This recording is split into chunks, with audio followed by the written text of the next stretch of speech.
Hi, we're Group 9. This is our midterm assignment. Alexander Berger, Marcus Abreu, Paul Tippy. How does racial and ethnic discrimination impact the process of socialization in high school students? Socialization is the way we socially interact with others, and it's important for a positive and negative start in life, developing cultural values, social roles, and social norms. Individual social influences also help construct the way we identify ourselves.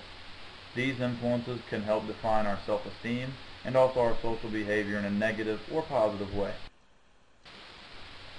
Sports and socialization. Sport is a tremendous aid to healthy socialization across all age groups, races, genders, and also income groups. Youth sports in general are a great way for kids to meet each other and socialize outside the classroom and within the athletic competition. The majority of the classroom time is not spent on socialization, but rather controlling the classroom in an effort to demand students' attention and also ultimately elevate test scores and grades. Sport can also discourage socialization because from a young age, discriminatory decisions are made about which kids are good at which sports. One of the processes of socialization impacted by racial and ethnic discrimination is decision-making. Decision-making is determined by experiences in a student's life, along with the acceptance of certain social beliefs instilled in the students by their parents, peers, family members, friends.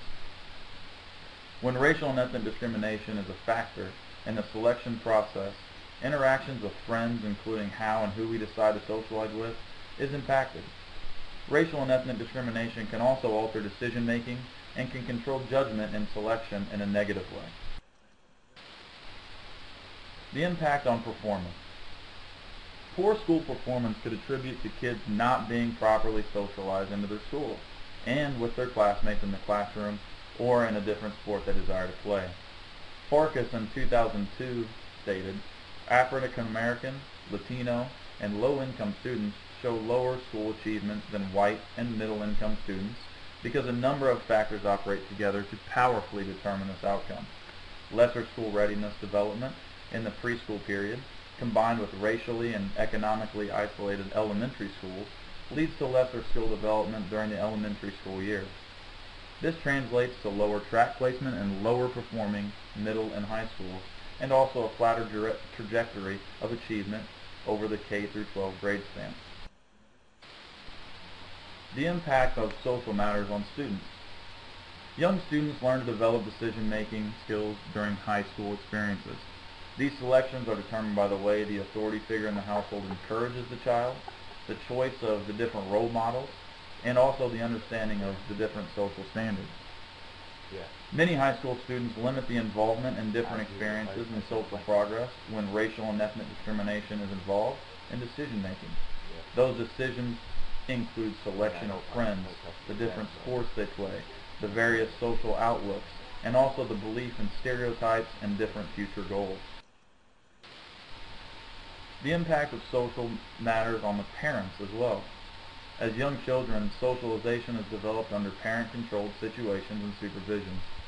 Once kids get into high school, these decision-making skills can be impacted with racial discrimination, and past social beliefs can also be undone. One issue facing parents is the difficult task of finding different methods to create and experience positive socialization. Parents must talk and teach their children about racial and ethnic social issues. This task becomes very difficult and also very stressful and emotionally draining. A study at the University of Georgia Center for Family showed parental race-related socialization has been demonstrated to enhance youth's sense of self-pride, as you can see with the table below. Every ethnic group may have different values within their home, therefore creating different goals for their children as they grow up into high school and even farther past into college. Discrimination within collegiate sports. The issues of discrimination facing college sports are underlined in the selection and participation of the various sports. One of the biggest forms of discrimination that influences the decision-making process is stereotypes in different sports.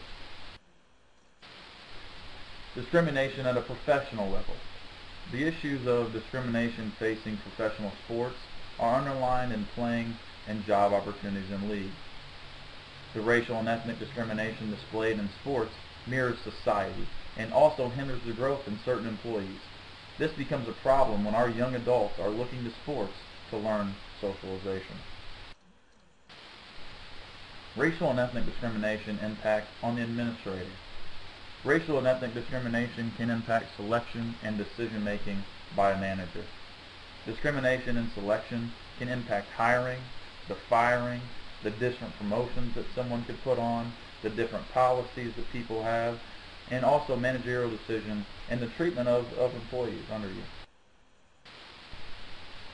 Some managerial proposals that we've developed to assist and impact the awareness of racial and ethnic discrimination within high schools. High school administrators should make it mandatory elective to graduate.